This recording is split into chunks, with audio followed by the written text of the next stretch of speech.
Welcome to my presentation. My name is Abhay Singh Thakur and I am from India. I am pursuing master's degree in construction engineering at Arizona State University. I want to become a project manager in the future. My topic is Poverty Inc. To lift poverty from poor countries, rich countries provides money in form of foreign aid. But it sounds kind of crazy to say that foreign aid often hurts rather than helps. This map shows part of the world which is considered as poor country.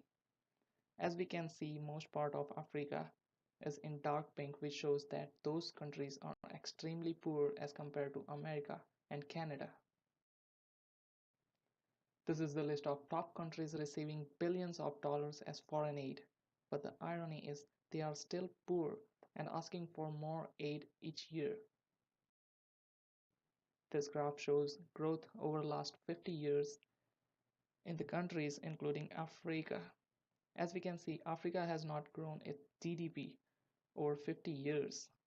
Red line indicates that Africa has the same GDP per capita as it was in 1960s. That means foreign aid is not working at all. Asian countries such as India and China are doing better than Africa, but they are not receiving much of foreign aid.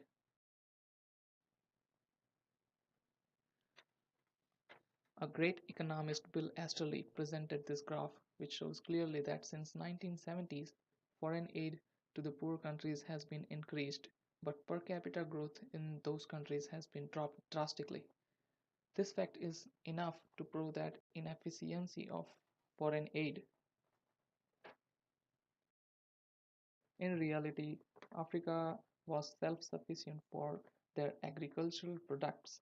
Their farmers were growing enough quantity of grains to feed their nation. But due to distribution of free food by rich countries like America, agriculture industry of Africa has died and all farmers lost their job and their purpose of life. Africa is no more self-sufficient. It became totally dependent on free stuff coming as foreign aid.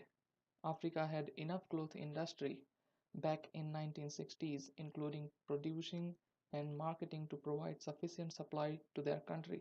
But donor countries distributed free clothes, which resulted as nightmare for these businesses. Now they are trapped in cycle of poverty. All the workers in textile industry and cotton farmers became jobless.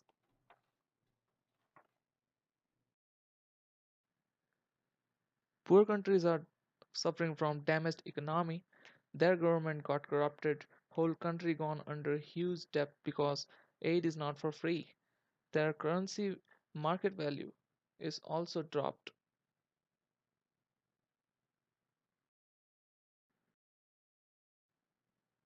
A Wall Street journalist, Dambisa Mayo, says over the past 60 years, at least $1 trillion of development related aid has been transferred from rich countries to Africa.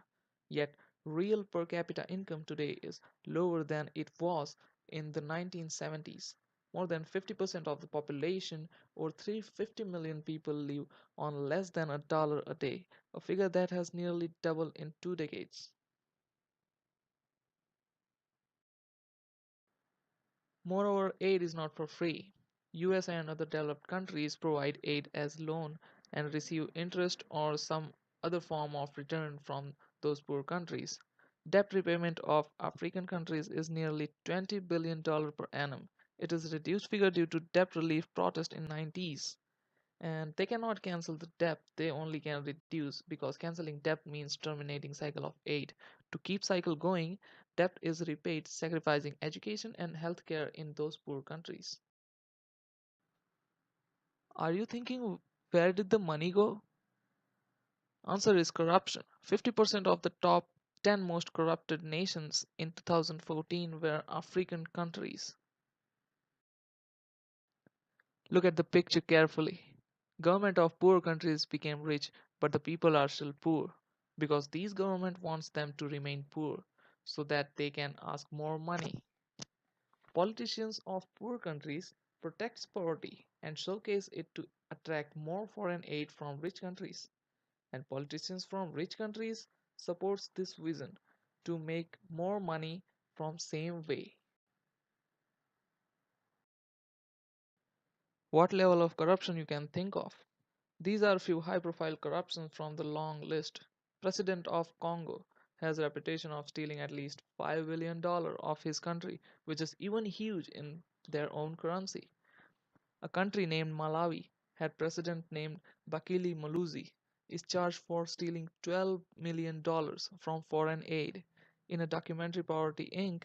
has shown that American farmer lobby conspired to flow free food in Africa using surplus production of their own farms to destroy African farmers' business and to remove them from the competition. Allegedly, World Bank is also involved in corruption of $100 billion. As 2002, the African Union estimated that corruption was costing the continent around $150 billion a year. Aid destined to help poor people of lower level ended up filling pockets of politicians and bureaucrats and non-governing organizations. Let's talk about control and influence. Governments of rich countries try to control the situation of poor countries, but they fail dramatically. As per evidence, Africa is still as poor as 50 years ago, even after investing $568 billion as aid, where countries like India and China, who are having free market, they are able to generate income by $715 billion on their own. Control and influence reduced predictability of growth in poor countries. They are still blind towards fact that aid is not working anymore. People became totally dependent on aid. 70% of spending of public comes from foreign aid. Failure of influence trapped Ethiopia in endless cycle of aid dependency. From the resources, 90% of country budget of Ethiopia comes from foreign aid, which is not even in the control of their own government. Poor countries still believe in chance and they don't believe facts. They have corrupt system. Maybe corrupt system don't want to believe the facts. There is no one to point out as accountable in this corrupt system because it's not individual, it's system. According to information measurement theory by Dr. Dean Kasiwagi, there are two extremes, type A and type B. Type A is observant person who takes action on facts and makes things simple, where type C is non-observant person who is confused and blind towards facts, who thinks much and takes biased decisions. There are few type C characteristics of Poverty Inc. Donor countries believe in control and influence, and failing since 50 years. They are blind towards data and facts of last 50 years that showing zero growth. They don't predict, they don't see in the future. They are believing in chance. They are taking decisions based on emotion and providing free stuff instead of spending in infrastructure. Exactly, they are working to make people dependent instead of bringing freedom in their life. Our system of poor countries is exploiting poor and making money.